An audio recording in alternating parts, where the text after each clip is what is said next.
പുതിയൊരു വീഡിയോയിലേക്ക് സ്വാഗതം. ഈ വീഡിയോ ഹൈറേജിനെ കുറിച്ച് തന്നെയാണ്. ഹൈറേജ് ജനങ്ങളെയൊക്കെ പറ്റിച്ചുകൊണ്ട് 3000 കോടി രൂപ സമാഹരിക്കുന്ന സമയത്ത് ചില ആൾക്കാരെങ്കിലും സംശയം പ്രകടിപ്പിച്ചിട്ടുണ്ട്. ഇത് നിയമപരമാണോ? ഇത് എന്തെങ്കിലും പ്രശ്നം വരുമോ? നമ്മുടെ പണമൊക്കെ പോവുമോ? ആ സമയത്ത് ലീഡർമാർ പറഞ്ഞുകൊണ്ടിരുന്ന ഒരു കാര്യമുണ്ട്. ഞങ്ങൾക്ക് എല്ലാ തരത്തിലുള്ള രേഖകളുമുണ്ട്. കേന്ദ്ര സർക്കാരിൻ്റെയും കേരള സർക്കാരിൻ്റെയും ഒക്കെ രേഖകളുണ്ട്. കാണൂ, ഇതൊക്കെയാണ് നമ്മുടെ രേഖകൾ. നമ്മൾ ISO സർട്ടിഫൈഡ് കമ്പനിയാണ് എന്നുള്ള കാര്യങ്ങൾ. പിന്നെ ഞങ്ങളുടെ ലീഗൽ ടീം എന്നു പറഞ്ഞു കഴിഞ്ഞാൽ ഒന്നൊന്നര ടീമാണ്. സുപ്രീം കോടതിയിൽ നിന്നും ഹൈക്കോടതിയിൽ നിന്നുമൊക്കെ വിരമിച്ച, അല്ലെങ്കിൽ കേന്ദ്ര സർക്കാരിൽ നിന്നൊക്കെ വിരമിച്ച ആൾക്കാരുടെ ഒരു വലിയ നിര തന്നെയുണ്ട് ഞങ്ങളുടെ ലീഗൽ ടീമിൻ്റെ ഭാഗമായിട്ട്, ഞങ്ങളുടെ കമ്പനിയുടെ ഭാഗമായിട്ട് എന്നുള്ളത്. അതുകൊണ്ട് തന്നെ ആരെങ്കിലും എന്തെങ്കിലും പരാതി കൊടുത്തിട്ടുണ്ടെങ്കിൽ അവൻ്റെ അന്ത്യമായിരിക്കും. അവനെ നിയമപരമായി ഞങ്ങൾ പൂട്ടും, അവരുടെയൊക്കെ ഭീമമായ പിഴ കൊടുക്കേണ്ടി വരും എന്നൊക്കെയുള്ള വായ്ത്താളങ്ങൾ ഈ കമ്പനിയുടെ കോട്ടിട്ട ലീഡർമാർ, കള്ളന്മാർ പറഞ്ഞിട്ടുണ്ടായിരുന്നു. എന്നാൽ വെറുമൊരു FIRൻ്റെ പുറത്ത് ഈ കമ്പനി പൂട്ടിപ്പോവുകയാണ് ഉണ്ടായിരുന്നത്. ആ സമയത്ത് ഈ പറഞ്ഞ ഇങ്ങനെ തള്ളിമറിച്ചിരിഞ്ഞ നമുക്ക് പ്രഗത്ഭരായ വക്കീലന്മാരുടെ ഒരു ലീഗൽ ടീം തന്നെ ഉണ്ട് എന്ന് പറഞ്ഞ ആൾക്കാരോട് ചോദിച്ചപ്പോൾ ആ ആൾക്കാർ പറഞ്ഞത് അവരൊക്കെ മരിച്ചുപോയി എന്നതാണ്.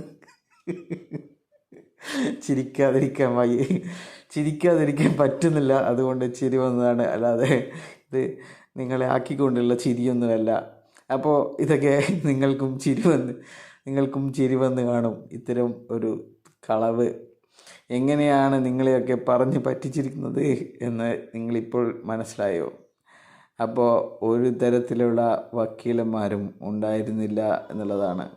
ഒരു വക്കീലുണ്ടായിരുന്നത് ഇവരുടെ തട്ടിപ്പ്, വലിയ തോതിലുള്ള തട്ടിപ്പ് നടന്നുകൊണ്ടിരിക്കുന്ന സമയത്ത് എന്നെക്കൊണ്ട് ആവില്ല, ഇത് ഞാൻ പറഞ്ഞ രീതിയിലൊന്നും നിങ്ങൾ നടത്തുന്നില്ല എന്ന് മനസ്സിലാക്കി ആ വക്കീൽ സ്വയം പിന്മാറുകയാണ് ചെയ്തിരുന്നത്. ആ വക്കീൽ ആദ്യ സമയത്ത് FIR ഇട്ടവരെയൊക്കെ ഭീഷണിപ്പെടുത്തുകയും പിന്നെ ഭീഷണിക്ക് വഴങ്ങുന്നില്ല എന്ന് മനസ്സിലാക്കിയപ്പോൾ പ്രലോഭിപ്പിക്കാൻ നിങ്ങൾക്ക് എന്താണ് ആവശ്യം, നിങ്ങൾക്ക് എത്ര പണം വേണം എന്ന രീതിയിലൊക്കെയുള്ള കാര്യങ്ങളൊക്കെ ചെയ്തിട്ടുണ്ടായിരുന്നു. അദ്ദേഹം പല രീതിയിൽ FIRകൾ, ബത്തേരിയിലൊക്കെ രജിസ്റ്റർ ചെയ്ത FIRകൾ ഇല്ലാതാക്കാൻ വേണ്ടി ആ ഒരു വക്കീലെ ശ്രമിച്ചിട്ടുണ്ടായിരുന്നു.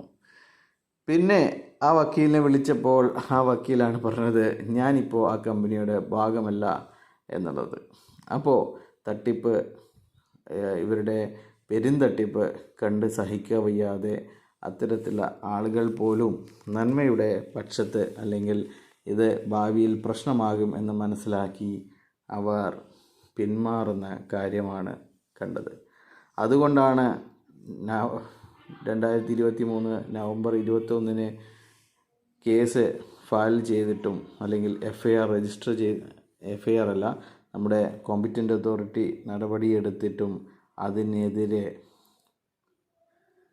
ഹൈക്കോടതിയിലോ മറ്റ് കോടതിയിലോ അല്ലെങ്കിൽ ബഡ്സ് അതോറിറ്റിയിൽ തന്നെ ഒരു ആപ്ലിക്കേഷൻ കൊടുക്കാൻ ഞങ്ങൾക്കും ചിലതൊക്കെ പറയാനുണ്ട് എന്ന് പറഞ്ഞുകൊണ്ട് ബഡ്സ് അതോറിറ്റിയെ പോയി കാണാനോ ഇവർക്ക് ആരും തന്നെ ഉണ്ടായിരുന്നില്ല എന്നുള്ളതാണ്. ഇത് എന്നിട്ടും 3 ആഴ്ച കഴിഞ്ഞതിന് ശേഷമാണ്, ഒരു മാസം കഴിഞ്ഞതിന് ശേഷമാണ്, ഡിസംബർ 21 മറ്റോ ആണ് ഇവരുടെ ആദ്യത്തെ കേസ് അത് ഹൈക്കോടതിയിൽ ഫയൽ ചെയ്യുന്നത്. 1 മാസത്തിന് ശേഷം. അതിനിടയിൽ തൃശ്ശൂർ ജില്ലാ കളക്ടർ ഇവരുടെ ഈ കോമ്പറ്റൻ്റ് അതോറിറ്റിയുടെ ഓർഡർ നടപ്പിലാക്കുകയും ഇവരുടെ അക്കൗണ്ടുകളൊക്കെ മരവിപ്പിക്കുകയും ഇവർക്ക് ബിസിനസ് ചെയ്യാൻ സാധിക്കാത്ത, അല്ലെങ്കിൽ ആൾക്കാർ മണി ചെയ്യാൻ സാധിക്കാത്ത നില പോലും വന്നിരുന്നു. എന്നിട്ട് പോലും ഇവർ കോടതിയെ സമീപിച്ചിട്ടുണ്ടായിരുന്നില്ല എന്നുള്ളതാണ്. കോടതി ഇവരുടെ ആവശ്യങ്ങൾ തള്ളിക്കളയുകയാണ് ഉണ്ടായത്. എന്നുള്ള കാര്യവും ഇതോടൊപ്പം സൂചിപ്പിക്കുകയാണ്. അപ്പോൾ വക്കീൽ അപ്പീൽ കൊടുത്ത് രണ്ടാമതും ഈ കമ്പനി മണി ചെയിനാണെന്ന് പറഞ്ഞുകൊണ്ട് പൂട്ടിക്കെട്ടി. എന്നിട്ടും അപ്പീൽ കൊടുത്ത് അപ്പീൽ വാദിക്കാതെ പല ഓപ്ഷനുകളും നോക്കി സെറ്റിൽമെൻറ്റ് എങ്ങനെയെങ്കിലും നിക്ഷേപകരായ FIR ഇട്ടവർക്ക് പണം കൊടുത്ത് അവരെ പ്രലോഭിപ്പിച്ച് അവരെ ചില വാഗ്ദാനങ്ങൾ കൊടുത്ത് അവരെ കൊണ്ട് ഈ FIRകൾ പിൻവലിപ്പിക്കാനുള്ള തന്ത്രത്തിലായിരുന്നു ഇവരുടെ ആൾക്കാർ. അവർക്കറിയാം എന്തുകൊണ്ട് അവരോട് ഇവർ പിൻവലിപ്പിക്കാനും അവരെ ചർച്ചയ്ക്കും വിളിച്ചത് എന്നുള്ളത് നിങ്ങൾ അന്വേഷിക്കേണ്ട ഒരു കാര്യമാണ്. എന്തുകൊണ്ട് ഈ FIRകളൊക്കെ തള്ളിക്കളയാൻ ഹൈക്കോടതിയെ ഇവർ സമീപിച്ചില്ല? ഇവർ അവരുമായി ഒരു സന്ധി സംഭാഷണത്തിന് ഇവരെ പലവട്ടം വക്കീലിൻ്റെ ഓഫീസിലേക്ക് വിളിക്കുകയാണ് ഉണ്ടായിരുന്നത്.